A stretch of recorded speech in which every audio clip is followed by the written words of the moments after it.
আর আমি তো ব্রাজিলকে সাপোর্ট করি, যারা আর্জেন্টিনা করে তাদেরকেও নিয়ে ও আচ্ছা আচ্ছা। বাংলাদেশ বিশ্বকাপে অংশ না নিলেও ফুটবল বিশ্বকাপকে ঘিরে দেশের কোটি দর্শকের মতোই উচ্ছ্বাসে ভাসেন ঢাকাই চলচ্চিত্রের জনপ্রিয় চিত্রনায়িকা অপু বিশ্বাস। ব্যস্ত অভিনয় জীবনের মাঝেও ফুটবলের প্রতি তার ভালোবাসা সবসময়ই আলোচনায় থাকে। বিশেষ করে বিশ্বকাপ এলে প্রিয় দল ও প্রিয় খেলোয়াড়কে ঘিরে তার আবেগ আরও স্পষ্ট হয়ে ওঠে। সম্প্রতি এক সাক্ষাৎকারে অপু বিশ্বাস জানান, দীর্ঘদিন ধরেই তিনি ব্রাজিল জাতীয় দলের একজন অনুরাগী। ব্রাজিলের খেলার স্টাইল, আক্রমণাত্মক ফুটবল আর রঙিন ফুটবল দর্শন তাকে বিশেষভাবে মুগ্ধ করে।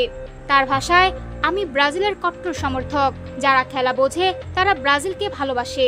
ব্রাজিলের খেলায় আলাদা একটা ছন্দ আছে। তবে শুধু দল নয়, ব্যক্তিগত পছন্দের ফুটবলার নিয়েও খোলামেলা কথা বলেছেন এই অভিনেত্রী। তিনি জানান, মাঠের খেলায় তিনি বিশেষভাবে পছন্দ করেন নেইমারকে।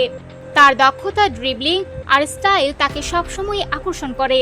অন্যদিকে ব্যক্তিত্ব ও আচরণের দিক থেকে অপু বিশ্বাসের পছন্দ লিওনেল মেসি। দুই ভিন্ন ঘরানার দুই তারকার প্রতি তার আলাদা আকর্ষণ রয়েছে। অপু বিশ্বাস আরও জানান, তার ছেলে আবরাম খান জয় আবার আর্জেন্টিনা সমর্থক। বিষয়টি নিয়ে হাস্যরসের সুরে তিনি বলেন, পরিবারের মধ্যে ফুটবল নিয়ে ছোটখাটো প্রতিযোগিতা চলতেই থাকে, যা আনন্দ আরও বাড়িয়ে দেয়। বিশ্বকাপকে তিনি শুধু একটি ক্রীড়া প্রতিযোগিতা হিসেবে দেখেন না, বরং এটিকে একটি উৎসব হিসেবে উপভোগ করেন। তার ভাষায়, বিশ্বকাপ মানেই এক ধরনের ঈদের আমেজ। রাত জেগে খেলা দেখার অভিজ্ঞতাও তার জন্য বিশেষ স্মরণীয়। রান্নাবান্না শেষ করে আবার টিভির সামনে বসে পড়া, এটাই বিশ্বকাপের সময়ে রুটিন হয়ে যায়। রাত 2টা থেকে 3টা পর্যন্ত খেলা দেখলেও ক্লান্তি অনুভব হয় না, বরং উত্তেজনায় সময় কেটে যায় খুবই দ্রুত।